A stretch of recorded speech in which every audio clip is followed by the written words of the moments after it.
جو مقدر میں ہونا ہے بالآخر وہ ہو کر رہتا ہے۔ بعض اوقات انسان کی تدبیر اس کو موت تک لے جاتی ہے۔ ہم سمجھتے ہیں کہ شاید دین میں اور اس دنیا میں جبر حاکم ہے، اپنے امور کو خدا کے حوالے کر دو۔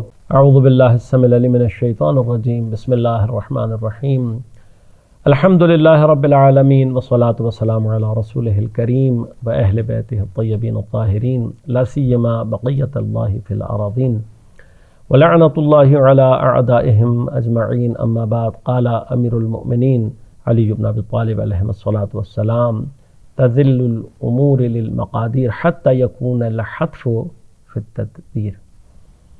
5 منٹ حضرت امیر علیہ الصلاۃ والسلام اور نہج البلاغہ کے محضر میں اس عنوان کے ساتھ حضرت کی حیات طیبہ سے اپنے لیے ایک اور خوبصورت جملہ لے کر آپ کی خدمت میں حاضر ہوا ہوں۔ حضرت امیر علیہ الصلاۃ والسلام ارشاد فرماتے ہیں، تذل الامور للمقادیر، ہمارے امور سرنگوں ہوتے ہیں تقدیر کے آگے۔ یعنی بعض اوقات ہم جو کر رہے ہوتے ہیں ہم سمجھتے ہیں کہ شاید ہمارے کرنے سے کچھ ہوگا، البتہ یہ جبر کا فلسفہ نہیں ہے، اس بات کی طرف متوجہ رہیے گا۔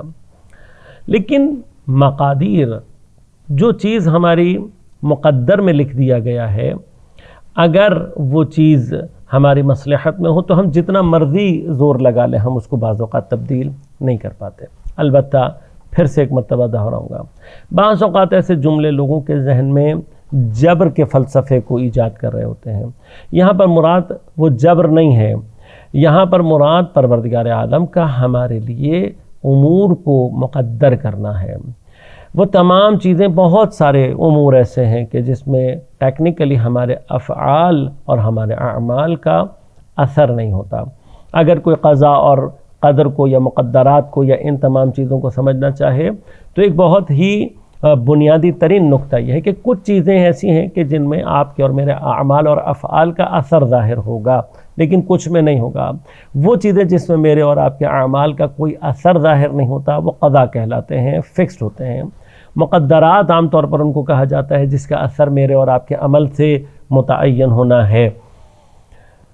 حضرت فرما رہے ہیں یہاں پر جس مقادیر جس کو کہہ رہے ہیں اس سے جو اسپیسیفکلی مراد ہے وہ ایسے ہی امور ہیں، اور ہم کبھی کبھار متوجہ نہیں ہوتے، لیکن اس عالم میں کسی ایک بہت ہی چھوٹی سی چیز کو انجام دینے کے لیے اتنے بہت سارے فیکٹرز اور اتنے بہت ساری کازز اس کے اندر، علتیں اس کے اندر موجود ہوتی ہیں، اسباب ہوتے ہیں کہ جو ایک چھوٹا سا کام انجام پا رہا ہوتا ہے۔ ہمارا احاطہ ان پر نہیں ہوتا، نہ ہماری نظر ان کو ڈیٹیل میں دیکھ رہی ہوتی ہے، لہٰذا ہم اس کو سمجھ نہیں پا رہے ہوتے۔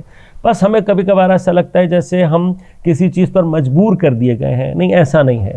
لہٰذا بہت ساری جگہوں پر فرمایا بہت سارے امور ایسے ہیں کہ جو مقادیر کے آگے سرنگوں ہیں، یعنی جو مقدر میں ہونا ہے بالآخر وہ ہو کر رہتا ہے۔ اور یہاں تک کہ فرمایا حتی یکون الحتف فی التدبیر، بعض اوقات انسان کی تدبیر اس کو موت تک لے جاتی ہے۔ چھوٹی سی مثال آپ لیجئے کہ بعض اوقات ہم مثلا میڈیکل ایمرجنسی میں ہم کچھ کرنا چاہ رہے ہوتے ہیں، ہمارا کچھ کرنا انسان کو موت تک پہنچا دیتا ہے۔ کب؟ جب موت اس کا مقدر ہو۔ لہذا پھر سے ایک مرتبہ دہراؤں گا، یہ جملات اپنی جگہ بہت خوبصورت ہونے کے باوجود بھی اس اعتبار سے حساس ہیں کہ یہاں پر بعض اوقات ہمارا ذہن فلسفہ جبر کی طرف چلا جاتا ہے اور ہم سمجھتے ہیں کہ شاید دین میں اور اس دنیا میں جبر حاکم ہے۔ عزیزان گرامی قدر، پھر سے ایک مرتبہ دہراؤں گا کہ یہ مقام جبر کو بیان کرنے کا مقام نہیں ہے، بلکہ مجھے اور آپ کو یہ سمجھانے کا مرحلہ ہے کہ اپنے امور کو خدا کے حوالے کر دو، اس لیے کہ پروردگار مسبب الاسباب ہے۔ جب ہم اپنے امور کو خدا کے حوالے کرتے ہیں، اپنے ارادے کو خدا کے حوالے کرتے ہیں، تو خدا ہمارے لیے چیزوں کو سرنگوں کرنا شروع کر دیتا ہے۔ وہ ایک سجدہ جسے تو گھراں سمجھتا ہے، 1000 سجدوں سے دیتا ہے آدمی کو نجات۔ اس دعا کے ساتھ کہ پروردگار ہمیں نہج البلاغہ کو سمجھنے اور اپنی زندگیوں میں اپلائی کرنے کی توفیق عنایت فرمائے۔ والسلام علیکم ورحمۃ اللہ وبرکاتہ۔